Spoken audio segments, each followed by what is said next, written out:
राधे राधे। वस्तु के परिवर्तन की भावना को भूलकर हम भगवान की रट लगाना शुरू कर दें। किसी अनुकूल वस्तु की सत्ता का अनुभव होकर उसमें परिवर्तन होने की इच्छा का नाम लोभ है। यह भी एक बड़ी दोष है। हम विचार करें, क्या वह वस्तु सचमुच बिना कहे भगवान की कृपा से बढ़ नहीं जाती? यदि यह हमारे लिए आवश्यक होती, क्या भगवान को यह ज्ञान नहीं है कि इतने में इसका काम नहीं चलेगा, इसे बढ़ा देना चाहिए? बच्चा जब बहुत छोटा होता है तब उसे कितना दूध पिलाना चाहिए, कितने कपड़े चाहिए, इसका ध्यान बच्चा रखता है या उसकी माँ रखती है? बच्चा तो भूख लगने पर रोता ही है। रोने के अतिरिक्त उसके पास और कोई साधन नहीं है। तो वस्तुतः हम भगवान की दृष्टि में बच्चों के समान हैं ही, किंतु ब्रह्मवश समझ रहे हैं अपने को चतुर और निर्णय करने लग जाते हैं कि इस चीज़ की तो त्रुटि है, यह तो पूरी होनी ही चाहिए। यदि हमारी परिवर्तन की इच्छा हो, किसी वस्तु के परिवर्तन की भावना हमारे मन में उदय हो, तो हम भगवान को पुकारने लग जाए और सचमुच भगवान पर ही इसका भार छोड़ दे। हम परिवर्तन की भावना को भूलकर भगवान की रट लगानी शुरू कर दे। हम देखेंगे कि दो बातों में से एक बात होकर रहेगी। पहली, या तो हमें विस्मृति हो जाएगी उस परिवर्तन की, अथवा रोने पर माँ जैसे दूध पिला देती है वैसे ही हमारी परिवर्तन की चाह पूरे हो जाएगी और साथ ही एक विश्वास का भाव इतना तीव्र हो उठेगा कि क्रमशः आगे परिवर्तन की चाह में काफ़ी शीतलता आ जाएगी और हम ऊपर उठ जाएंगे। जो परिस्थिति आवे उसका हम स्वागत करें। हम यह अनुभव करने की चेष्टा करें, सारी शक्ति लगाकर विश्वास करें कि जो भी परिस्थिति भगवान की ओर से हमारे सामने रखी जा रही है उसके कण कण में लौकिक परलौकिक हमारा मंगल ही मंगल भरा है। हमारे लिए जो अत्यंत आवश्यक परिस्थिति है, भगवान के द्वारा उसका निर्माण किया गया है। भगवान अपरिसीम करुणामयी हैं। उन्हें ठीक पूरा पता है कि हमारे लिए कौन कौन सी परिस्थिति होनी चाहिए और यह सब सोच समझ कर ही सारी परिस्थितियों का निर्माण भगवान ने ही किया है। अबोध बच्चों को क्या चाहिए, इसका निर्णय ठीक ठीक उसकी जननी ही करती है और तदनुरूपी व्यवस्था भी करती है। इसलिए जो परिस्थिति आवे उसका हम स्वागत करें। भगवान के सौहार्द पर विश्वास बढ़ाएं। किसी वस्तु के अभाव का अनुभव होने पर ही कामना उत्पन्न होती है। लोभ में और कामना में इतना ही अंतर है कि लोभ उस वस्तु के सत्ता का अनुभव कराता है और परिवर्तन की मांग करता है, और कामना वस्तु के अभाव की अनुभूति कराती है और जिसकी पूर्ति की अपेक्षा रखती है। यहाँ भी भगवान के अनंत सौहार्द पर यदि हमारा सचमुच विश्वास हो जाए तो हमारे मन में आएगा कि क्या भगवान के पास किसी वस्तु का अभाव है जो भगवान हमें नहीं दे रहे हैं। असल में जो वस्तु हमारे पास नहीं है उसकी सचमुच हमें आवश्यकता ही नहीं है, इसलिए भगवान ने हमें वह नहीं दी है। यहाँ की माँ भी लौकिक ममता से पूरित माँ भी अपने शिशु के लिए आवश्यक वस्तु की व्यवस्था बिना ही मांगे करती है। अनंत माताओं के हृदय का संपूर्ण स्नेह एकत्र कर लेने पर भी भगवान के स्नेह सागर की एक बूंद बराबर भी नहीं होती। वे परम पिता परमात्मा क्या हमें आवश्यक वस्तु नहीं देते? सारांश यह है कि भगवान के सौहार्द पर विश्वास बढ़ावे तो स्पृह वासना क्षीण क्षीणतर होते होते सबकी सब व्यर्था विपुल हो जाएगी। प्रत्येक विपत्ति में प्रभु के परम मंगलमय कर कमलों का दर्शन और स्पर्श प्राप्त करें।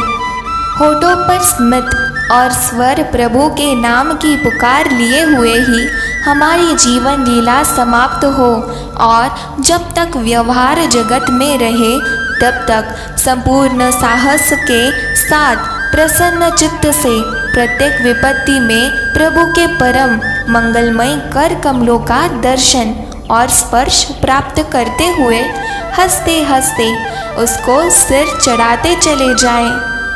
अनजाने में भी प्रभु के प्रति विश्वास का ऊंचा सा ऊंचा परमाणु भरते चले जाना भी कम नहीं है।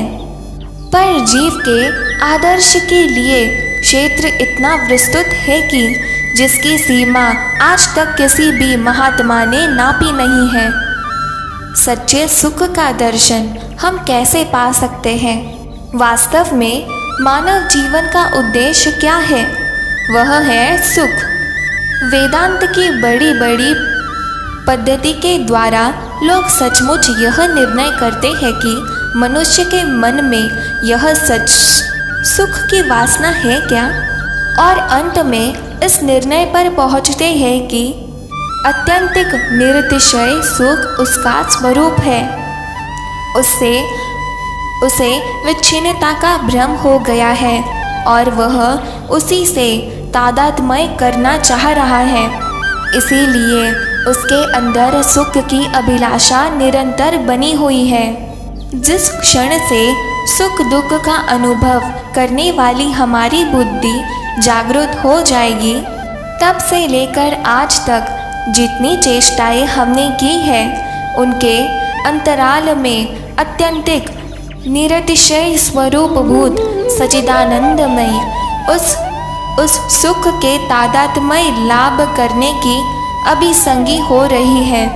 परंतु अनादि अज्ञान के कारण हमारे जीवन में भी यह होता आया है कि जो सुख का मूल उद्गम है, सुख का मूल स्तोत्र है, जो हमारा वास्तव में स्वरूप है, वह तो हमारा साधन बन जाता है और साध्य बन जाते हैं।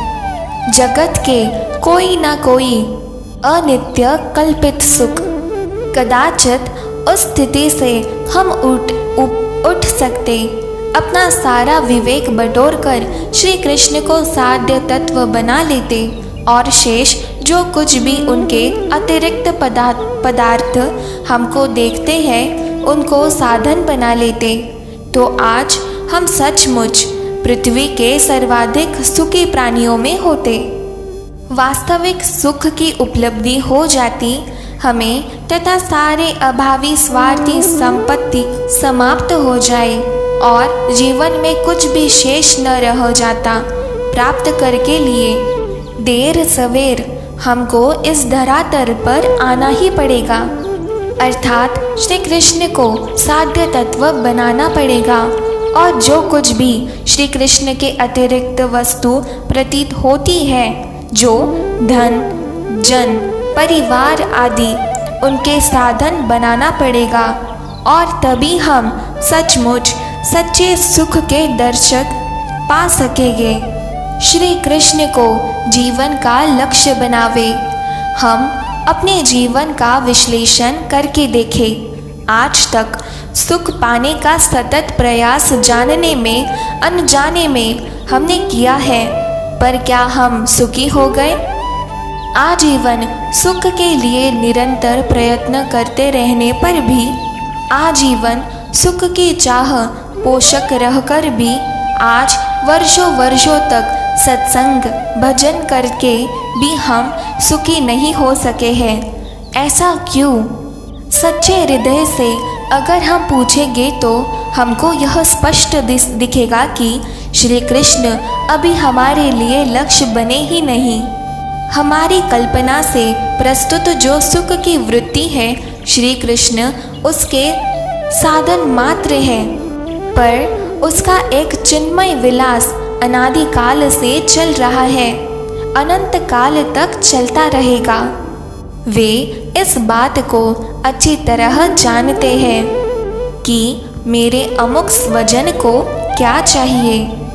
उनके निर्णय में कभी भ्रम का समावेश हो ही नहीं सकता। जैसे हम अपने बच्चों के लिए निर्णय कर लेते हैं और तुरंत ही उसकी इच्छित वस्तु उसे देने का संकल्प हमारे मन में जगता है और व्यवस्था भी करने का प्रयत्न करते हैं, क्योंकि हमारे मन में प्रभु के अनंत अपरिसीम निरावेल प्यार का प्रतिबिंब ही आता है, जो बच्चों को प्यार देने के लिए उद्गम हो उठा है। प्यार का स्वरूप ही होता है सर्वथा सर्वांश में। जिसको प्यार करे उसको सर्वार्थ सुखी करने का प्रयास करे, सुखी करता रहे। श्री कृष्ण के स्वरूप में यह प्यार अनंत परिस्थिति अपरिसीम मात्रा में अनंत सागर की तरह लहरा रहा है। उसका प्रतिबिंब हमारे मन में जागृत होता है और हम अपने बच्चों को सुख पहुंचाने की चेष्टा करते हैं, किंतु एक वस्तु की चाह पूरी होते ही बच्चा दूसरी वस्तु की चाह करने लगा। ऐसा क्यों होता है?